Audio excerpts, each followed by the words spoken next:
You are listening to the Centropic Oracle, an audiobook podcast of science fiction and fantasy short stories that make you think and feel. The Wolf and the Tower Unwoven by Kelly Sandoval. Scrawny and boyish in his ill-fitting humanity, the wolf paced naked through my forest. Even my old eyes could see the way grasping brambles had torn his unprotected skin. An unwoven thing he was, a creature of the tower's making. My responsibility. Or, at least, my fault. I set a platter of cold meat on the porch and waited. Wolves, my mother had said, were not to be trusted. But such crowings fade over the lifetimes, and what mad old crone turns down a little company? It took 5 days before hunger drove him to my doorstep. Weak though he was, he snarled and flinched when I came out to join him. "Oh, I'll have none of that, please and thank you," I said. "I would be Cressa, lady of this house, and you're eating my dinner. A bit of gratitude might be the thing." He tried to growl, but such noises aren't suited for a human throat. The low, choking cough he managed wouldn't have scared a starling. "I'm not going to hurt you, Wolf," I told him. "And we both know you could talk if you wished. Let's have an end to this foolery, shall we?" Poor wolfling, with no tail to tuck between his legs. Too much the wolf yet to answer me. "Very well." I took a few steps back and watched him eat. "There'll be more dinner, wolfling. Come to my door, and you'll always find a meal waiting."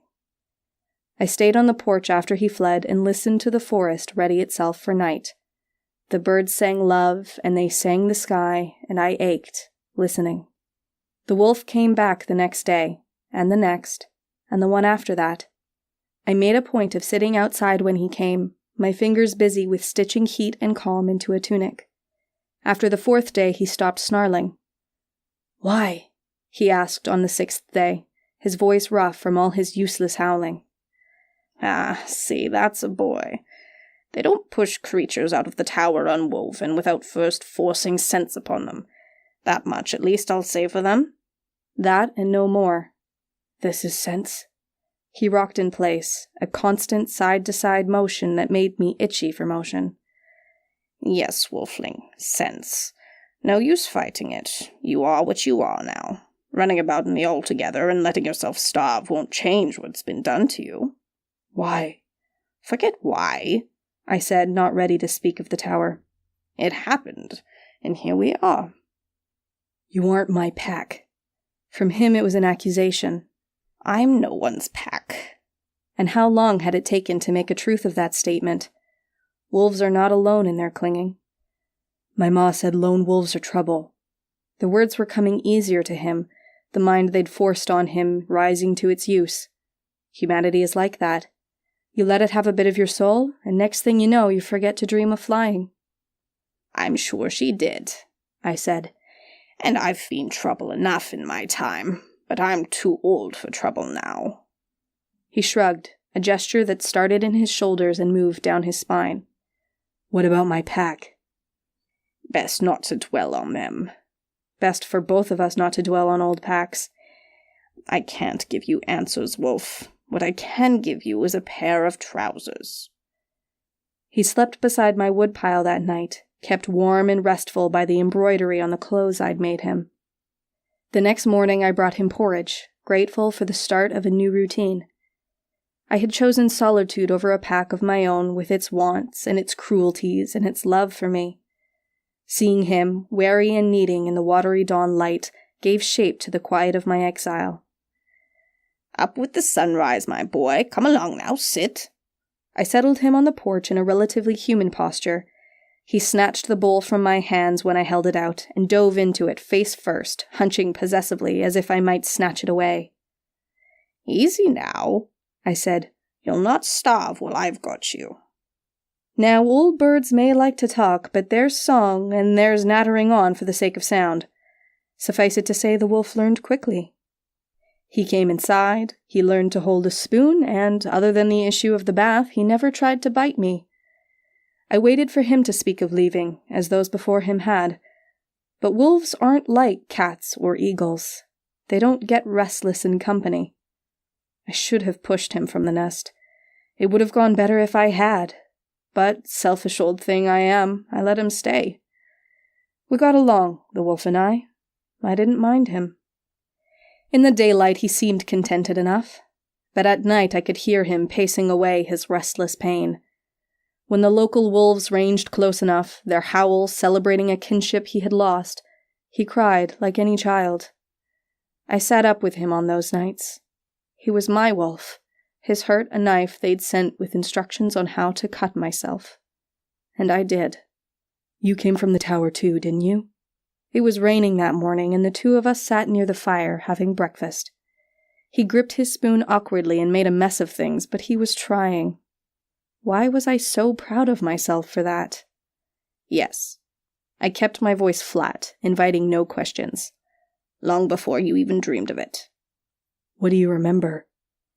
Memory is bad for the spirit, wolfling. None of the others had asked about the tower. Not the otters or bobcats or starlings. All had rested with me, grown comfortable in their shape, and moved on. Memories are all I have. All? Glad to see my accommodations valued so highly, I said. He only tilted his head to the side in that puzzled canine way he had. Tell me then what you remember. A cave, he said. I think it was a cave, and I knew we shouldn't go in. It smelled like hunger, but we were lost and the sky was spitting ice. I led the way. I wanted for us to be safe. And then? Fragments, light, a chain on my neck, laughter. He began to shake under the pressure of memory. Spring, a tower of bones that cut the sky. I wasn't me anymore. I couldn't smell my pack. The forest wasn't mine. I found you. He folded in on himself, still shaking. If there's a way to reach for the past without getting burnt fingers for the trouble, I haven't found it. And here we are, I said, trying to draw him out again. Are they safe? He asked. My pack was with me, my sister. Probably. The ladies of the tower do as they will, but I've never known them to change more than one at a time. I miss my pack, he said. I miss everything. I knew it then. Some can let go of memory. Others flee it, tuck the sky in a box and pretend it isn't there. Not my wolf. He worried his wounds like any dog, tearing off scabs and courting infection. For days the rain came heavy and often. He paced away the nights and would speak only of small things. When a clear dawn came at last, he went out walking without me. I sat out on the porch and stitched healing into my traveling cloak. A fool I might be, but I'd be a prepared one. I was finishing by candlelight when he finally returned. Oh, wolfling. I dragged him to the fire and settled him with a bowl of trout stew. He was filthy from his ramblings, his tunic woven through with burrs. I couldn't find it, he said. No tower, no cave. It tore the sky, Cressa. I should have been able to find it. My pack, they're waiting. I knew too well the pain in him. I still dreamed of the pack I'd left, with its too many teeth, its too hungry heart. Maybe that's why I told him. Not for his sake, but to press an old wound and see if it still bled. It moves, I said. The ladies might prefer stillness, but the tower has its own ideas. As towers go, it's a bit on the obstinate side. He stared into his stew, watching it cool without tasting it.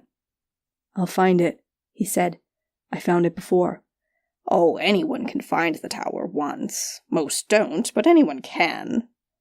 They liked visitors, my sisters did. Setting aside his bowl, he crossed to the window, opened the shutters, and stood seeking the moon. I need to go home.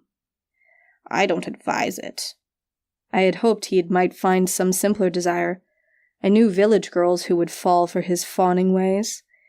He would have been good, I think, with children. He had gentle eyes. I can't stay here. Can't be this. He followed his words with a singing, wordless plea. I need to go back. I need to make them send me back. My mother, may her skies be clear, warned me away from wolves. Wolves, she told me, make fools of those around them. There is a way, a bridge. I stroked the embroidery on my traveling cloak. The tower unwoven is what it is, and goes where it chooses. But the bridge is young and shy. It sticks to the friendly rivers, the ones it trusts not to drown it. He turned from the window, and the cautious hope of his smile was very human. "Where?" he asked. "Cressa, tell me. I'll go tonight." "You will do no such thing. I'm old as stone, wolfling. I need my rest. We'll go tomorrow." With no tail to wag, I suppose the boy had no choice but to throw his arms around me and lift me into the air. I kicked him in the shin for his trouble, but he hugged me long and hard all the same. Children, lovable as a summer storm and just as likely to break you. "Then you'll come? Really?" "I'll get you back into the tower. Once you're inside, well, the ladies will find it novel, if nothing else." "Who are they?" "Bad dreams." "You know more than that." He tugged me back to my chair and sat at my feet, his head resting against my leg. "You always know more than you say." I stroked his hair, blonde mingled with gray and thick as a wolf's pelt. "You wolves are too trusting by half. Who's to say I won't lie to you?" "You wouldn't." "All wolves, as I've said, are fools." "I might." "Cressa, please." "They're the tower's daughters. Once, like you, they stuck beak, or paw, or tentacle, where they should not have.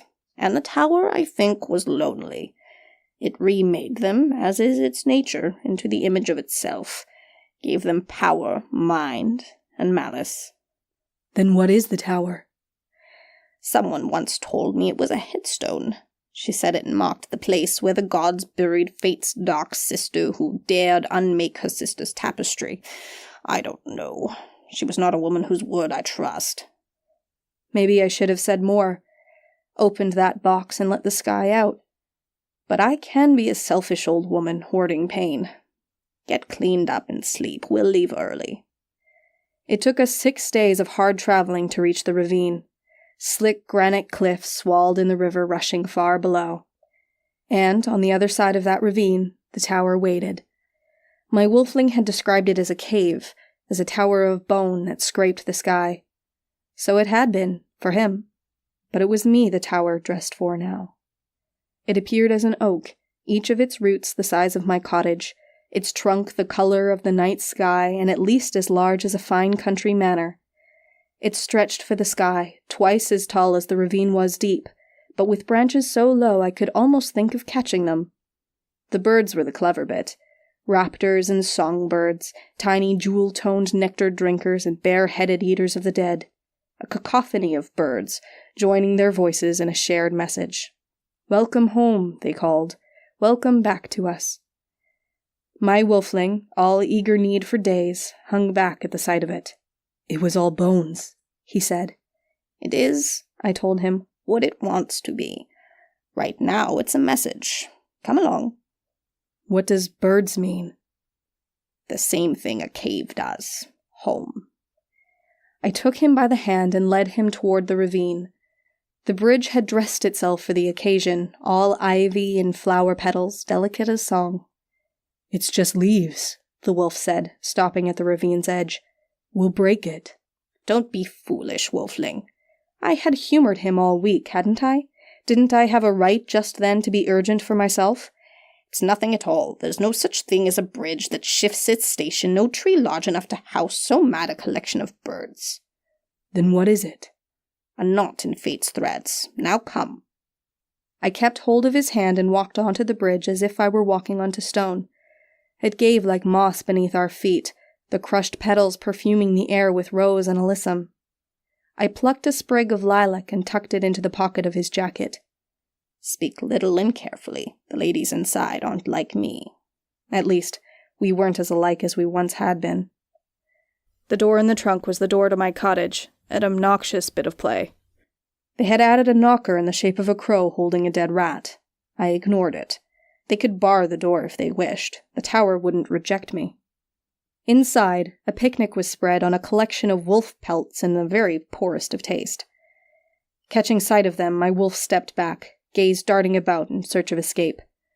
I looped my arm through his and he stilled. The pelts were arranged in the center of a moonlit clearing, a thick carpet of lily flowers taking the place of grass. Alder, elm, and oak trees, dressed in autumn colors, ringed us. Their branches were empty. For that I was grateful. "Sister!"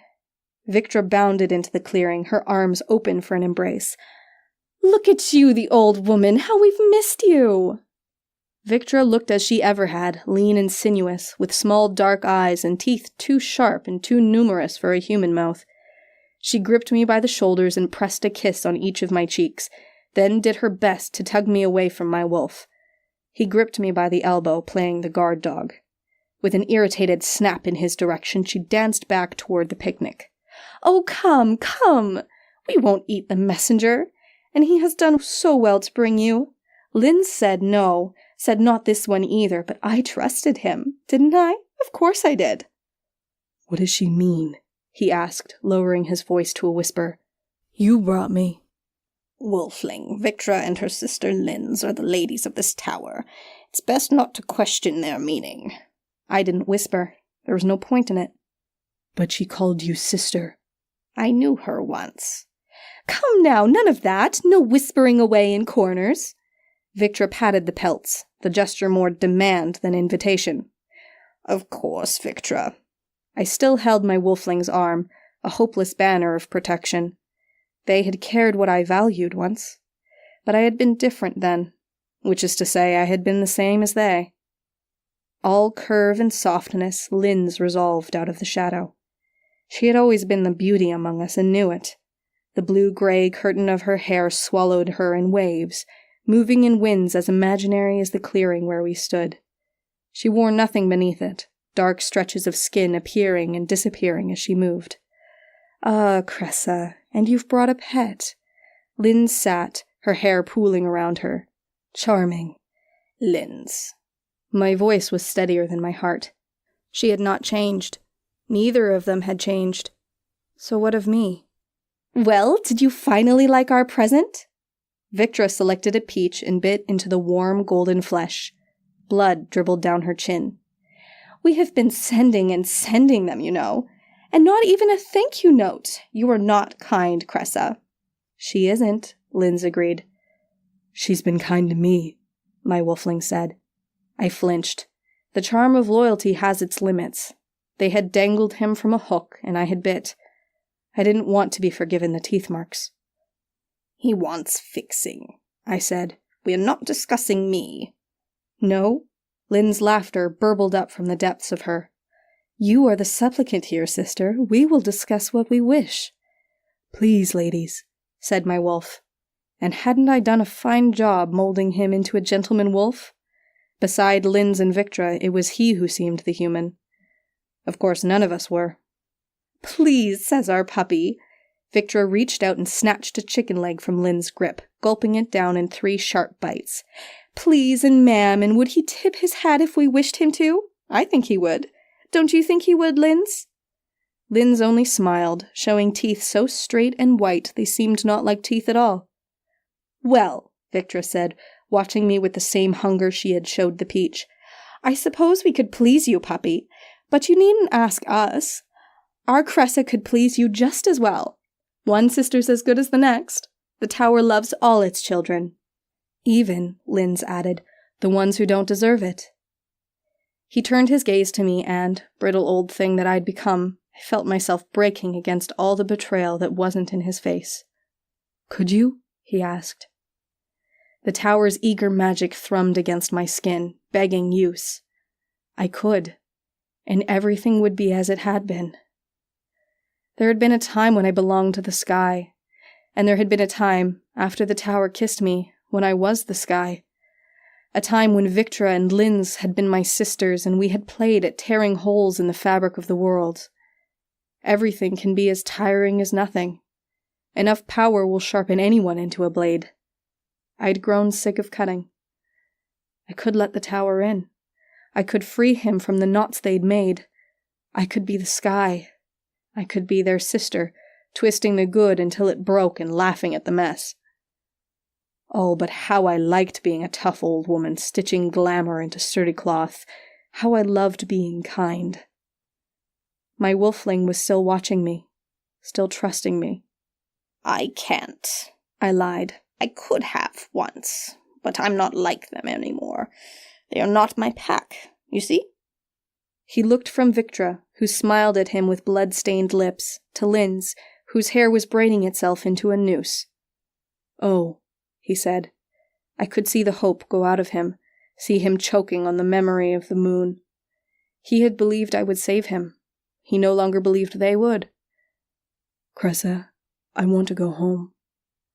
He leaned against me, head low, as still as I had ever seen him. Oh, puppy, Linz said. Don't go seeking pity. She has none. It's true, Victra said. She left us, you see, just like that. Tore a hole right through everything. Tore the heart from the sky. Tore the sky from our hearts, left the tower bleeding. He laced his fingers into mine. Strong boy's hands around frail, elderly bones. She saved me from what you did. Her? Victra's laugh chased itself in circles, all malice and teeth. She made you. Made us make you. You were a present, a message, and now she won't send you back. She isn't like you anymore. He set each word into place with slow care, and I realized he knew what he was saying. He had seen my lie and forgiven it. I don't want her to be like you anymore. How sweet. Linz stood and brushed the crumbs from her breasts. Come, Victra, I have had enough of our picnic. But she was supposed to come back. Victra kicked over the basket, sending its contents rolling off the pelt and into the flowers. I want her to come back.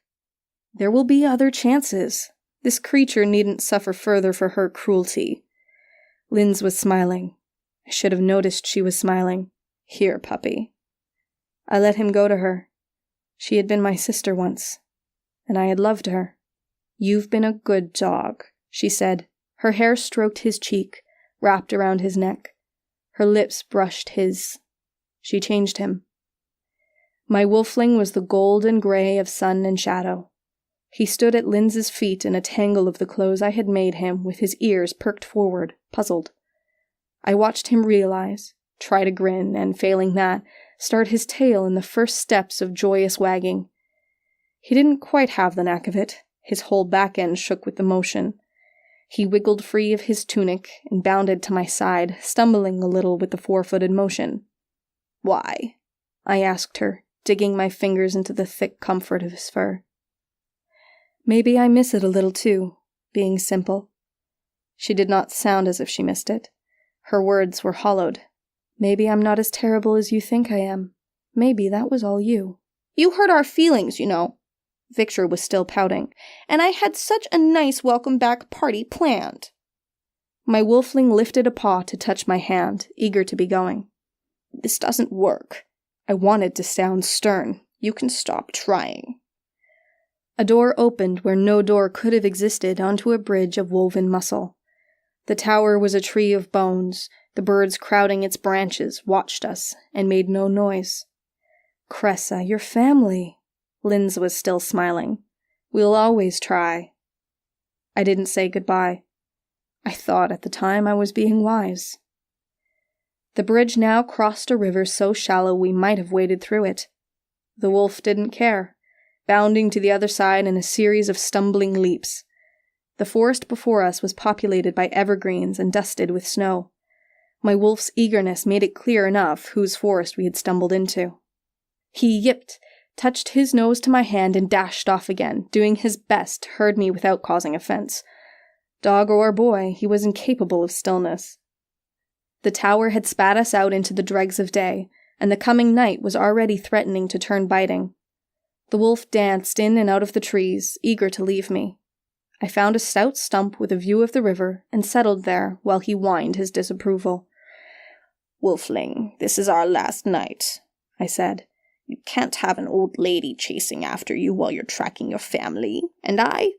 But I heard the howling then, and so did he. He lifted his head, crying back to them with all the desperate want I'd tried to shepherd him through. His howl was thin and slightly off-key. They called back, their voices as strong as his was wavering.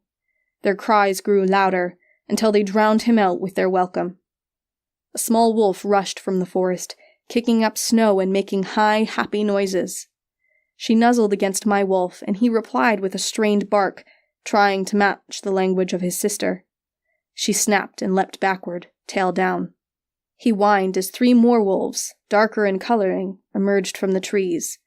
They barked and paced, but did not cross to meet him. He put out a paw in what, to a human, would have been a beseeching gesture. The final wolf arrived, huge and scarred, and the others lowered themselves in submission. All except my wolfling. My wolfling who was not a wolf, who did not play the way his sister expected, who observed his packmates, head tilted, with more thoughtful analysis than was the right of any animal. The scarred wolf growled. My wolfling made an inquisitive sound, a polite helloing noise that any human would have taken for friendly. My sisters gave him reason, but I gave that reason shape. I had been so proud of what I made of him. His sister stopped trying to make sense of him and stepped back, no longer trusting her nose. He made another noise, an attempt at reassurance. She whined, backing away with her hackles up. He was getting all the cues wrong. Linz had given in so easily, smiling as she kissed him. She had known this moment would come, the man's mind in the wolf's body. I could still see the bridge. The tower's birds watched through 1,000 golden eyes. My wolf stepped forward. His pack retreated, ranging out behind their leader who stood, stiff and quivering, as ready to attack as to flee. We were humans to him, both of us, and he was old enough to know caution. My wolf whimpered, looking back at me, not quite understanding. I held out my hand, and he pressed his head against it. "Oh, wolfling, such a trap you are." I didn't even have to call. The birds opened their beaks, crying welcome, and the sky was inside me, and I was the sky. I tore the humanity from both of us, and watched, almost caring, as he became again as he once had been. The wolf his pack could know. He ran toward them. I turned away. I, too, had a pack waiting.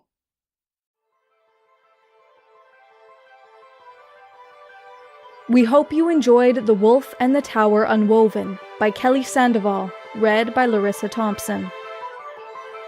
If you'd like to make a donation to the author and narrator of this story, check out the story page link in the description and click the PayPal donate button, or pledge your support to us directly on Patreon. Would you like to submit a story to the Centropic Oracle? A link to our submission guidelines can be found in the description.